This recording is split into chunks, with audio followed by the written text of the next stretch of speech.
예, 안녕하세요. 이상준 목사입니다. 여러분하고 오늘은 시편 9편을 좀 같이 나눴으면 좋겠습니다. 9편 1절부터 20절까지인데요. 근데 오늘 시편이 너무 길어요. 20절까지 되니까.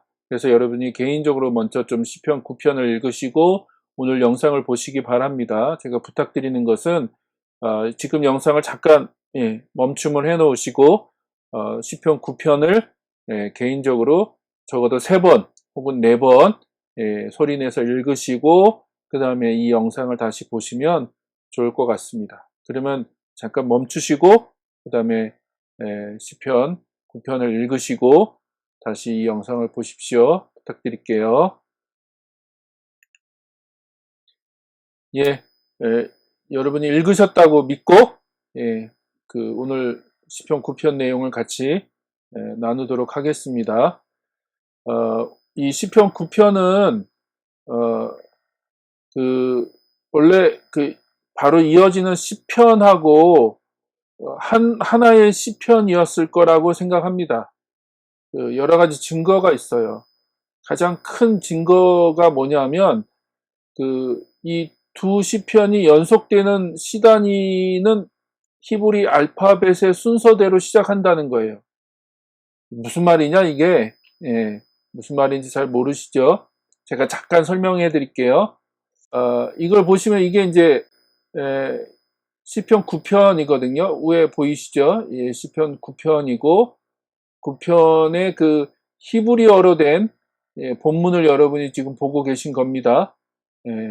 그런데 이제 여기 보면 오른쪽에 보이는 게 이제 히브리어 알파벳이고요.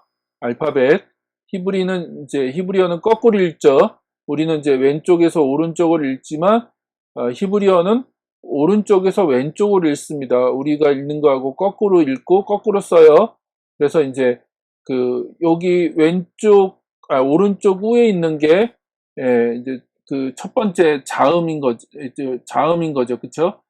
알렙, 베트, 김멜, 다렛 이렇게 이어지면서 이게 이제 알파벳인데 히브리인들이 시를 쓸 때요. 시를 쓸 때 이 알파벳 숫자에 맞춰서 그러니까 시의 첫 글자가 이 알파벳 순서대로 나오도록 시를 쓰는 경우가 있었습니다. 그게 가장 대표적인 게 이제 시편 119편이에요.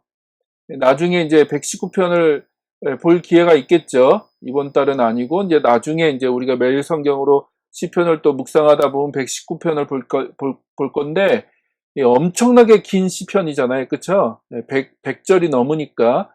근데 그 119편이 어떻게 구성되어 있냐면 이 히브리어 알파벳 순서대로 구절이 해당 구절이 넘어갈 때마다 그 구절이 첫 글자가 알파벳 순서에 맞춰서 나오도록 그걸 구성을 했습니다. 그래서 왼편에 보면 이게 119편 1절, 2절, 3절, 4절, 5절, 6절, 7절, 8절인데 매 절마다 시작하는 첫 단어가 뭐예요? 알렙이죠.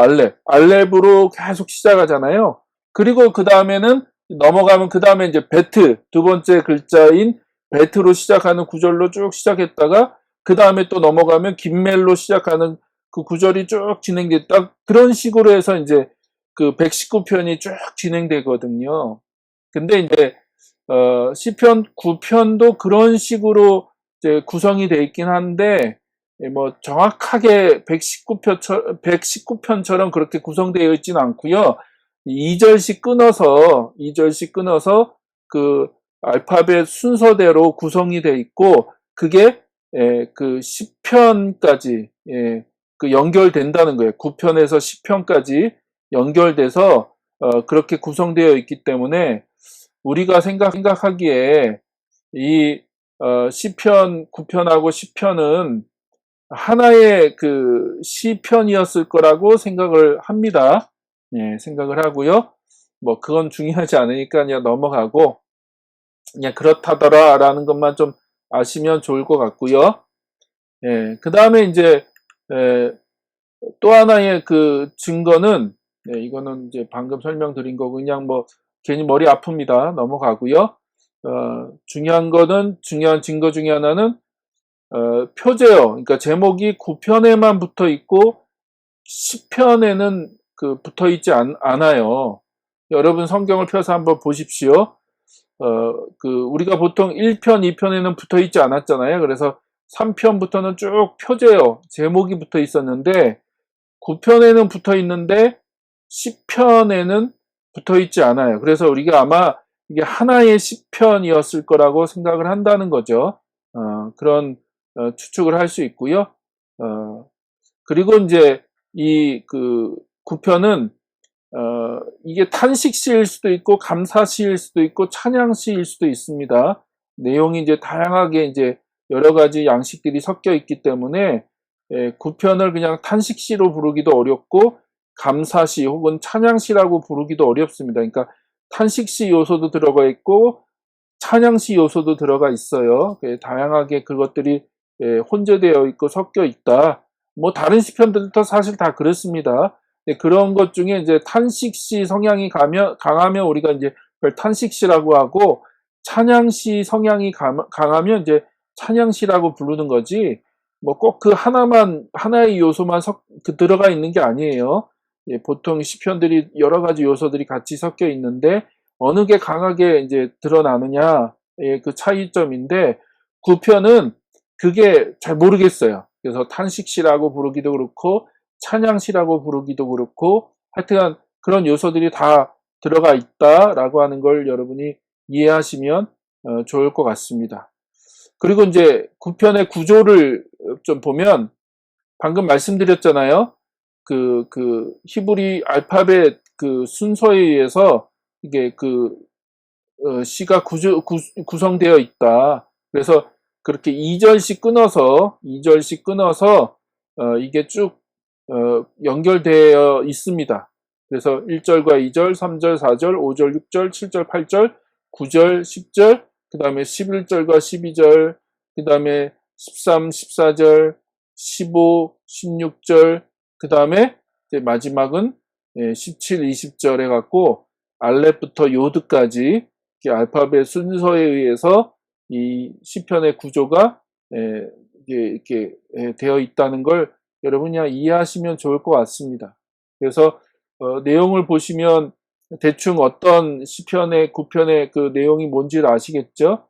그래서 하나님이 재판장이라고 얘기하고 하나님의 그 통치에 대해서 얘기하고 하나님이 그 이방 나라들을 재판하시고 판결하시고 그 이방 나라들을 심판하시고 정의와 공의로 하나님께서 통치하시고 다스리실 것에 대한 그 어떤 요청, 강구의 내용이기도 하고요.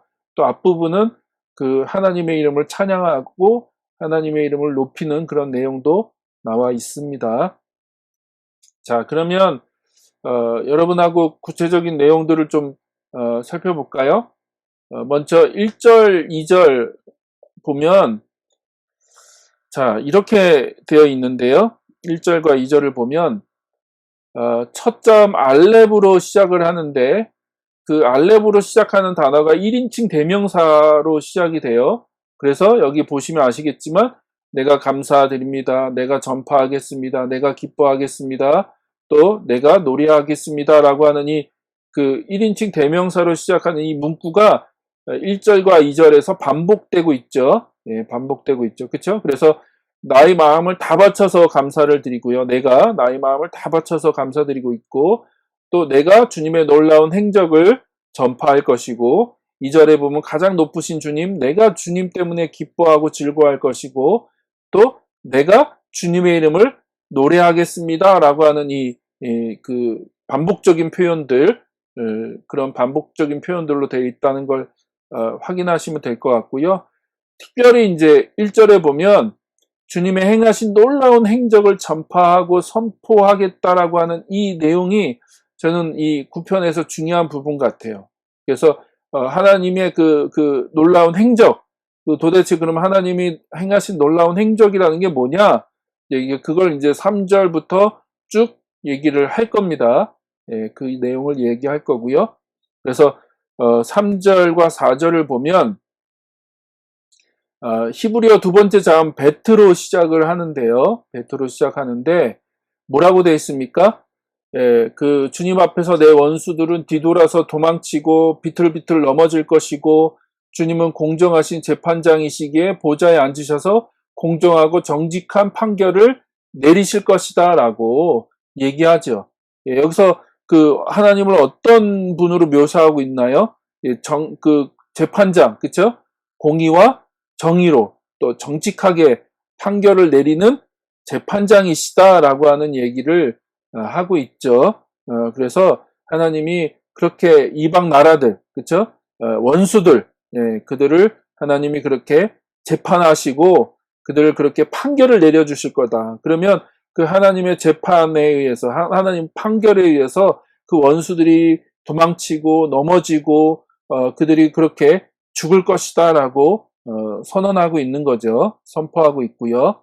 그렇게 하나님을, 그렇게 행하신 하나님을 찬양하고 있는 거죠. 그 다음에 이제 그 5절과 6절을 보면 또 뭘 얘기하고 있나요? 히브리서 이제 히브리어 세 번째 자음 김멜로 시작을 하는데요. 이런 식으로 이제 알파벳 순서대로 시작한다고 하는 거예요. 그냥 그렇게 이해하시면 됩니다. 근데 여기를 보면 이제 하나님을 재판장으로만 얘기하는 게 아니라 뭐라고 또 표현하고 있습니까? 강력한 전사, 그쵸? 용사로 표현하고 있죠.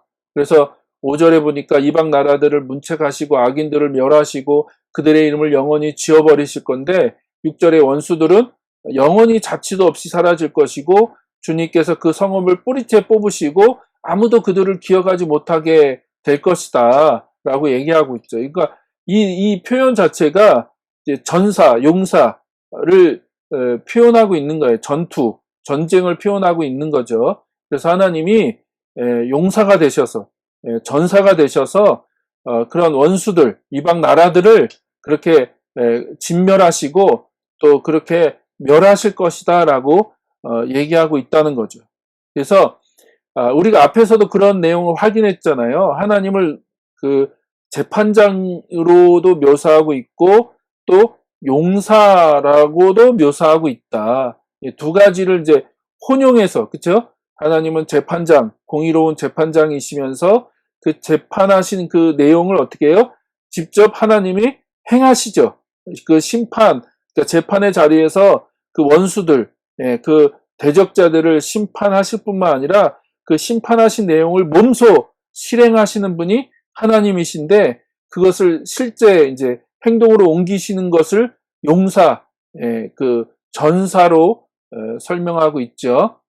그렇게 표현하고 있고요. 그런 얘기고. 그 다음에 이제 7절, 8절로 넘어가면 7절, 8절에서는 또 뭘 얘기하냐면 하나님이 앉으신 보좌가 있는데요. 보좌가 있는데 그 보좌는 그 왕이 앉는 보좌이면서 또 어떤 보좌예요? 그 판결을 내리는 그 심판의 보좌, 그 재판장의 그 보좌라는 거죠.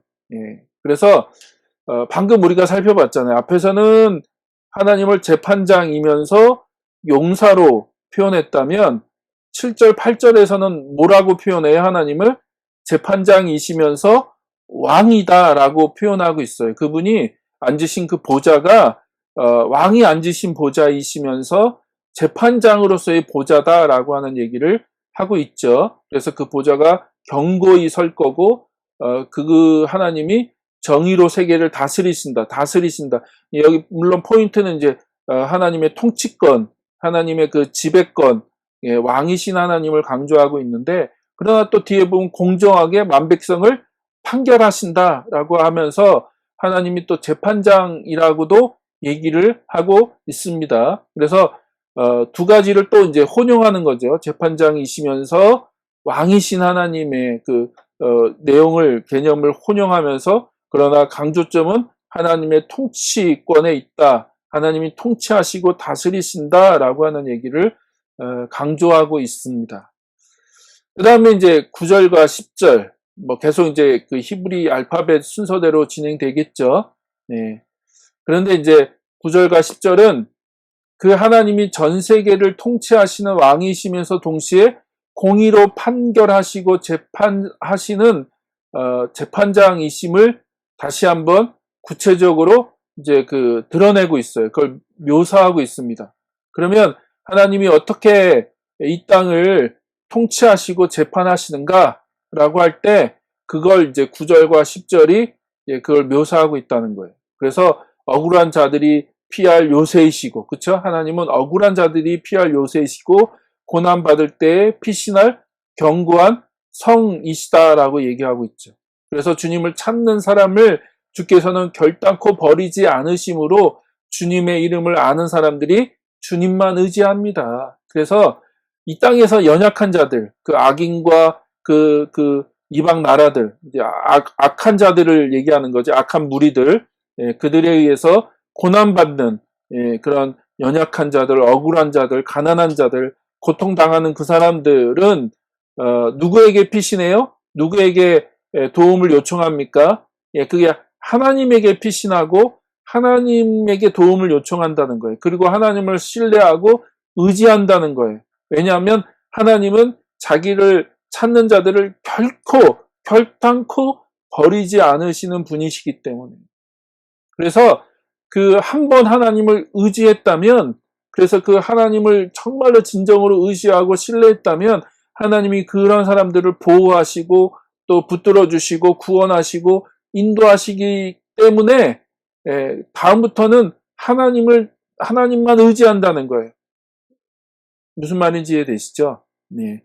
하나님의 선하심과 구원하심과 도우심과 인자하심과 하나님의 능력을 한번 맛보았다면 그 다음부터는 어떻게 해요? 또 계속해서 하나님을 찾게 되어 있고 하나님을 의지하게 되어 있다는 거예요. 왜냐하면 하나님은 자기를 찾는 자들을 결단코 버리지 않으시기 때문에. 그래서 그분이 왕이시고 그분이 재판장이세요. 공의로운 재판장. 그래서 재판하시고 판단하시고 또 그것들을 공의롭게 통치하시고 다스리는 분이시다라고 하는 얘기를 이런 모습으로 설명하고 있는 거죠.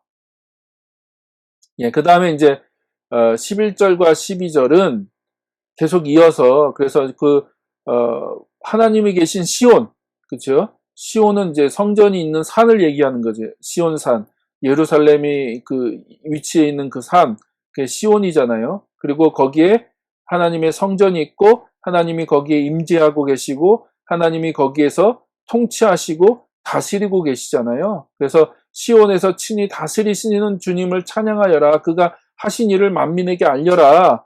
그러면서 하나님이 어떤 일을 하세요? 12절 살인자에게 보복하시는 분께서는 억울하게 죽어간 사람들을 기억하시며 고난받는 사람들의 부르짖음을 모른 채 하지 않으신다는 거예요.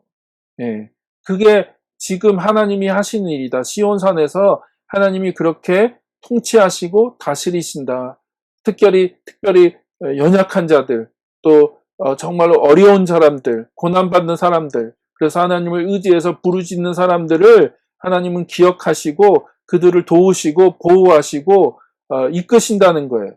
그래서 하나님이 그들의 피난처, 요새와 산성이 되어 주신다라고 하는 걸 다시 한번 강조하고 있죠.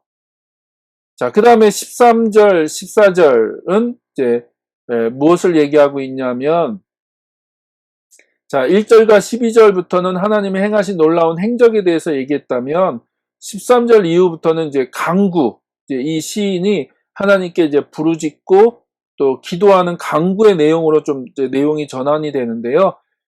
특별히 주님의 이름을 부르며 은혜를 베풀어 달라고 간절히 간청하는 내용으로 이제 강구의 내용으로 이제 진행이 됩니다. 그래서 시인은 하나님께 뭘 간구해요? 나를 죽음의 문에서 이끌어 주십시오라고, 거기서 나를 건져 주시고 나를 미워하는 자들에게서 받는 이 고통에서부터 나를 좀 살펴 주십시오라고 간구하고 있죠. 그래서 하나님 나를 구원해 주시고 나를 건져 주시면 내가 시온의 성문에서 기뻐 외치며 주님을 찬양하고 주님이 행하신 일들, 특히 주님이 나에게 베푸신 그 구원을 내가 사람들에게 증거하고 전파하고 하나님을 찬양하고 예배하겠습니다 라고 얘기하고 있죠. 그래서 재밌는 건 이 시인이 의도적으로 죽음의 문, 그렇죠? 내가 지금 죽음의 문 앞에 있다는 거예요. 그러나 주님이 나를 구원하시면 내가 시온의 성문, 그렇죠? 하나님이 임재하시고 하나님이 통치하시는 그 시온성의 그 성문 앞에서 하나님을 예비하고 하나님을 찬양하겠습니다. 그렇게 할 수 있도록 나를 구원해 주시고 나에게 하나님의 그 은혜를 베풀어 주십시오라고 간청하고 있는 거죠. 그 다음에 이제 15, 16절에는 그 대적자들, 그 원수들, 그 이방 나라 그 자들이 스스로 판 함정에 그리고 그들이 놓은 덫에 스스로 걸려서 멸망하게 되기를 이제 그 간청하는 거죠. 하나님께 그렇게 되기를 비는 거죠. 또 그렇게 되는 것은 하나님의 공정한 심판 때문이다. 그래서 앞에서 계속 하나님을 재판장이라고 얘기하는 거예요. 그래서 하나님이 공정하게 심판하시고 그래서 그들이 악함을 드러내시고 그들이 자기들의 그 꾀에 스스로 이제 걸려 넘어지도록 하나님이 그 모든 것들을 그렇게 공정하게 판단하시고 심판하시고 그리고 그들을 그렇게 걸려 넘어지도록 하십시오라고 강구하고 있는 거죠. 그리고 이제 마지막으로 17절에서 20절까지는 이제 그 악인들이 스올, 그 죽음의 세계예요. 지옥하고도 또 다른 개념인데 죽음의 세계, 스올, 죽은 자들이 가는 곳, 그곳에 이제 가도록 그들이 이제 스올에 가도록 그렇게 요청하고 있죠. 그들이 갈 곳은 그것뿐이다. 그리고 이제 하나님이 가난한 자들, 그 다음에 억눌린 자들을 기억해 달라고 이들의 그 고통과 호소와 또 이들의 아픔들을 하나님이 기억해 달라고 이들을 구원해 달라고 이들을 다시 한번 회복시켜 달라고 요청하고 있는 거죠. 하나님 그렇게 하실 거다. 그러면서 이제 다시 한번 여호와여 일어나십시오라고 하는 그 요청 이거 얘기했죠. 용사에게 하는 얘기, 전쟁에 나가라고 하는 그런 얘기죠. 그러니까 하나님이 이제 일어나셔서 이 상황에서 하나님이 통치하시고 다스리시고 재판하시고 그래서 악인들을 무찌르시고 악인들과 싸우셔서 이방 나라들과 싸우셔서 이제는 하나님이 그들에게 고통당하고 있는 연약한 자들, 가난한 자들, 억눌린 자들을 구원해 주십시오라고 하나님께 간구하고 있는 거죠. 그래서 여호와여 일어나십시오라고 다시 한번 요청하고 있고요. 일어나셔서 통치하시고 다스려 주십시오. 그리고 그들이 한낱 사람에 지나지 않는다. 우리가 앞에서 살펴봤죠. 그 아다마라고 하는 그 말이 흙이라는 거죠. 흙. 그냥 사람이 그냥 히브리 말로 보면 한 줌의 흙밖에 안 되는 존재라는 것을 깨닫게 해주십시오. 그들이 그냥 흙과 같은 존재, 한낱 사람에 지나지 않는 아무것도 아니란 존재라는 걸 하나님 깨닫게 해달라고 그렇게 강구하고 있는 거죠. 그래서 이 시편 9편을 통해서 저는요, 우리 아까 1절에서 얘기했죠. 주님의 행하신 놀라운 행적, 주님께서 우리 가운데 행하신 놀라운 행적을 이제 얘기하고 있는 겁니다. 그래서 그 하나님께서 행하신 놀라운 행적이 무엇인가를 이제 3절부터 쭉 얘기하고 있는 거고요. 그 다음에 저는 가장 중요한 포인트가 10절에 있다고 생각합니다. 주님을 찾는 사람을 주님께서는 결단코 버리지 않으신다. 그래서 우리가 다시 한번 주님을 의지하고 의뢰할 수 있다는 거예요. 그분이 통치자시고 왕이시고 또 재판장이시고 용사이시기 때문에 자기를 찾는 자들, 자기를 신뢰하고 의지하는 자들을 하나님 반드시 구원해 주시고 그 삶 가운데 놀라운 행적, 놀라운 일들을 이루시는 분이시다라고 하는 얘기를 하고 있는 것입니다. 그런 하나님을 다시 한번 우리가 진짜 이 고백처럼 신뢰하고 의지하며 나가기를 소망합니다. 감사합니다. 또 뵙겠습니다.